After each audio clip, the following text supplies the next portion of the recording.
تھوڑا سا کام کرنے سے دھندلا نظر آنے لگتا ہے، گھر کا تھوڑا سا کام کرنے سے کمر درد اور جسم درد ہوتا ہے،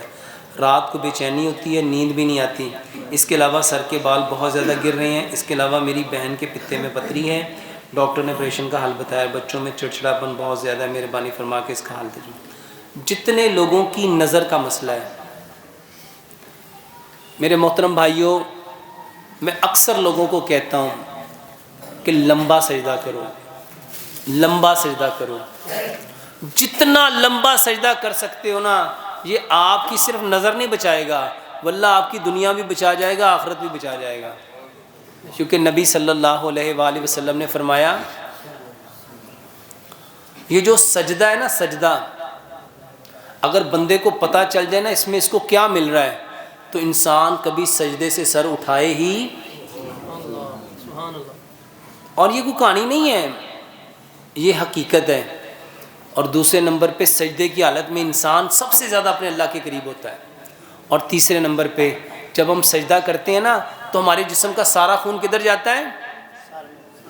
سر میں آئے گا۔ تو یہ جو بہن نے کہا کہ سر کے بال گرتے ہیں، جب وہ لمبا سجدہ کرے گی تو سر کے بال ویسے ٹھیک ہو جائیں گے۔ اور گرم پانی سے وائڈ کرو، آنکھوں کو ہمیشہ ٹھنڈے پانی سے دھو، آنکھوں کو ہمیشہ ٹھنڈے پانی سے دھو، اور اس کے ساتھ اپنے دانت کیلے کے ساتھ صاف کرو، اپنے دانت کیلے کے ساتھ صاف کرو، اور رات کو کیلے کے ساتھ دانت صاف کیے، صبح اٹھ کے کولی کیے بنا بسم اللہ پڑھو، سورۃ فاتحہ پڑھو، اپنا تھوک لو، اپنی آنکھ کے اندر ڈالو، 11 مرتبہ کم از کم سورۃ فاتحہ پڑھو، آنکھ میں ڈالو، اور اس نیت سے ڈالو کہ جب حضرت علی رضی اللہ تعالیٰ عنہ کی آنکھیں خراب ہوئی تھیں تو پیارے پیغمبر جناب محمد صلی اللہ علیہ وآلہ وسلم نے ان کی آنکھوں میں کیا ڈالا تھا؟ لعاب دہن۔ یہ نبی صلی اللہ علیہ وآلہ وسلم کی سنت ہے، ٹھیک ہے۔ اور اس کے ساتھ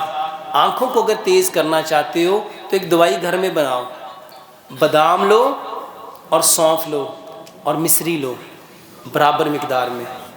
بادام، سونف اور مصری، اس کو برابر مقدار میں کوٹ لو، گرائنڈ نہیں کرنا، کوٹنا ہے، اور 1 چمچ صبح، 1 دوپہر، 1 شام استعمال کرو، بہترین علاج ہے، اور اس سے نیند بھی ٹھیک آئے گی، اور انشاءاللہ یہ جو بے چینی ہے